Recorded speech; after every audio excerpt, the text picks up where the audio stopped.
अर्थशास्त्र के सवाल जो हर परीक्षा में पूछे जाते हैं। राष्ट्रीय आय। पहला टॉपिक है राष्ट्रीय आय।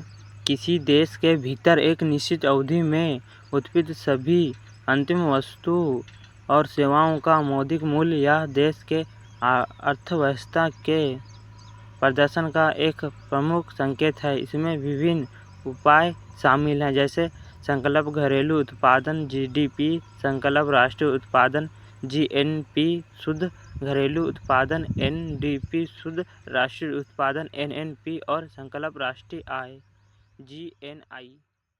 यह सब राष्ट्रीय आय के सूत्र हैं।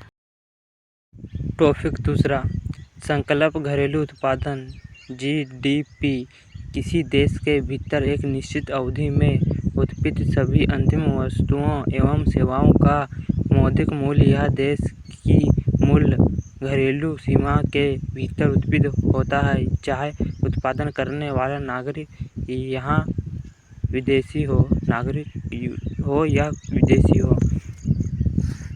उत्पादन किसी भी देश के भीतर जो सेवा होता है वो अर्थव्यवस्था आर्थिक के भीतर होता है, जैसे कि उत्पादन एक मूल्य है और सेवा किसी व्यक्ति को प्रदान करना, यह मौद्रिक रूप से नागरिक के प्रति अर्थव्यवस्था का GDP होता है।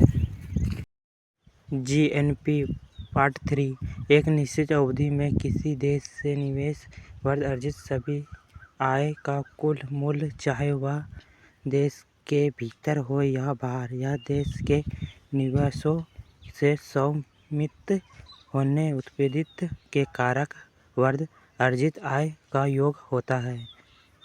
GNP बाहर या किसी देश से भीतर या चैप्टर 4, शुद्ध घरेलू उत्पादन NDP, संकल्प घरेलू उत्पादन के मूल्य घटाकर प्राप्त मूल्य हर्ष यह देश के भीतर उत्पादित वस्तुओं एवं सेवाओं का मूल्य है, जिसमें से मूल्य हस्त घटा दिया जाता है, जिसमें कि आय घटा दिया जाता है।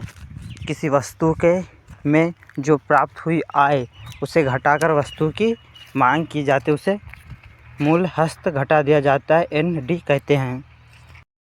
चैप्टर 5, NNP, शुद्ध राष्ट्रीय उत्पादन NNP, संकल्प राष्ट्रीय उत्पादन के मूल्य हस्त घटाकर प्राप्त मूल्य देश के निवेश वर्ष अर्जित सभी आय का कुल मूल्य है, जिसमें से मूल्य स्तर घटा दिया जाता है, NDP, और PDP घटाकर निकाली जाता है, NNP आय। चैप्टर 6, संकल्प राष्ट्रीय GNI, संकल्प राष्ट्रीय उत्पादन का ही एक नया नाम जो अब विश्व बैंक और अन्य